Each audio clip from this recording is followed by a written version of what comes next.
ட்ரோனோட wait நீங்க பாத்தீங்கன்னா கிட்டத்தட்ட 1.6 கிலோ இருக்கு. ஸோ இந்த ட்ரோனை பறக்க வைக்கல எனக்கு ஒரு பெரிய ப்ராப்ளம் இருக்கு. அது என்னன்னா இந்த ட்ரோனோட வெயிட் தாங்க.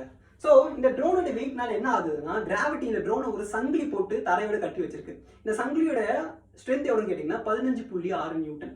அதை எப்படி நான் கேல்குலேட் பண்ண வேற வீடியோவில் சொல்கிறேன். பட் இப்போ நான் அந்த சங்கிலியை உடைச்சா மட்டும்தான் என்னால் இந்த ட்ரோனை வந்து மேல் நோக்கி பறக்க வைக்க முடியும். பட் அதுக்கு நான் என்ன யூஸ் பண்ண போகிறேன்னா இந்த ட்ரோன்ஸோடைய இந்த விங்ஸை தான் நான் யூஸ் பண்ண போகிறேன். பட் இந்த ட்ரோன் விங்கு வந்து எப்படி வந்து அந்த சங்கிலியோட ஹெல்ப் பண்ணுது? சிம்பிள். இந்த ட்ரோனோட விங்ஸ்லாம் வந்து நம்ம டேபிள் ஃபேன் மாதிரி தான் ஆக்ட் ஆகுது. டேபிள் ஃபேனை எப்படி நீங்கள் போட்டிங்கன்னா அது பின்னாடி இருக்க காற்றை ஒன்று சேர்த்து நம்மளுக்கு ஃப்ரண்ட்டில் ஷூட் பண்ணுதோ வேகமாக, அதே போல் தான் ட்ரோனோடைய பிளேட்ஸுமே கூட மேலே இருக்க சும்மா இருக்க காற்றுல வந்து ஒன்று சேர்த்து கீழ் நோக்கி வந்து ஷூட் பண்ணுது ஒரு ஜெட்டு மாதிரி. பட் இதனால எப்படி வந்து ட்ரோன் ஒரு ஃபோர்ஸை ஜென்ரேட் பண்ணி அந்த சங்கிலியை உடைக்குது? இதெல்லாம் வந்து நம்ம நியூட்டன் வராது. நியூட்டன் என்ன சொல்லியிருக்காருன்னா நீ என்ன வேணா செஞ்சாலும் கூட அதுக்கு ஈக்குவலான ஒரு எதிர்வினை நடக்கும் அப்படின்னு ஒரு தேர்ட் லால சொல்லியிருக்காரு.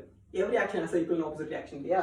ஸோ இப்போ இந்த எல்லா மோட்டரையும் நீங்கள் சுற்றும் போது அங்கேருந்து ஒரு ஃபோர்ஸ் கிரியேட் ஆகி அதை தரையை நோக்கி போகுது. அந்த தரையை நோக்கி போகிற ஃபோர்ஸுக்கு அகேன்ஸ்டாக இன்னொரு ஃபோர்ஸ் மேல் நோக்கி ஆக்ட் ஆகும், நியூட்டனோட தேர்ட் விதிப்படி. ஸோ இந்த மேல் நோக்கி ஆக்ட் ஆகிற ஃபோர்ஸ் இந்த ட்ரோனை கட்டி வச்சிருக்க சங்கிலியை விட அதிகமாக போகும்போது இந்த ட்ரோன் மேல் நோக்கி பறக்க ஆரம்பிக்கும்.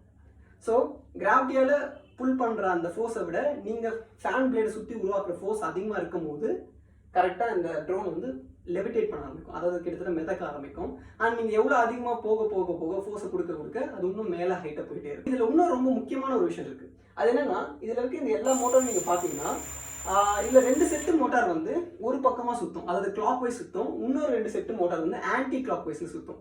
இதுக்கு காரணம்னு பார்த்தீங்கன்னா இங்கேயுமே நியூட்டனோட அந்த 3ஆம் விதி தான் வருது.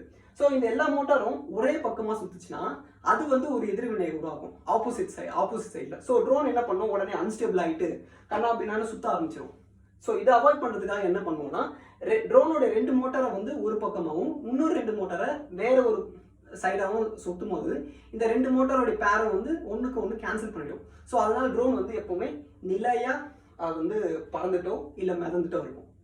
பட் இதில் இன்னொரு ஒரு முக்கியமான விஷயம் இருக்குது. அது என்னன்னு பார்த்தீங்கன்னா இதே சொன்ன பார்த்தீங்கன்னா இந்த ட்ரோனோடைய அந்த சுத்திர பிரின்சிபல், அதை வச்சு நம்ம ட்ரோனை லெஃப்ட் அண்ட் ரைட்டும் திருப்ப முடியும். ஸோ இன்கேஸ் உங்களுக்கு வந்து ட்ரோனை ரைட் சைட் திருப்பணும்னு நினச்சிங்க, சிம்பிள்.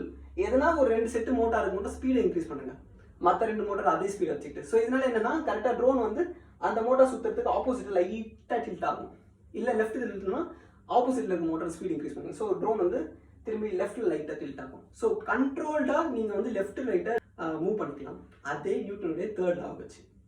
ஸோ நியூட்டனுடைய அந்த சிங்கிள் லா கிட்டத்தட்ட ட்ரோனுடைய என்டையர் மெக்கானிசமுக்கும் பேஸ் அடிப்படையாக இருக்குது. அண்ட் இந்த ட்ரோனுடைய ஃபுல் பில்டு டியூட்டோரியல் உங்களுக்கு வேணும்னா கீழே கமெண்ட் பண்ணுங்கள், நான் கண்டிப்பாக போடுறேன். இப்போ என்னால் பறக்க வைக்க முடியாது, ஏன்னா நான் இன்டோரில் இருக்கேன். இப்போ பறந்தா கண்டிப்பாக எதனா உடைச்சிருவேன், இல்லை ட்ரோன் உடைச்சிருவேன். ஸோ ஒரு அவுட்டோரில் உங்களுக்கு நான் ஒரு டெமோ ஃப்ளைட்டும் பண்ணி காட்டுறேன். அந்த வீடியோ பார்க்கணும்னா மறக்காமல் ஃபாலோ பண்ணுங்கள்.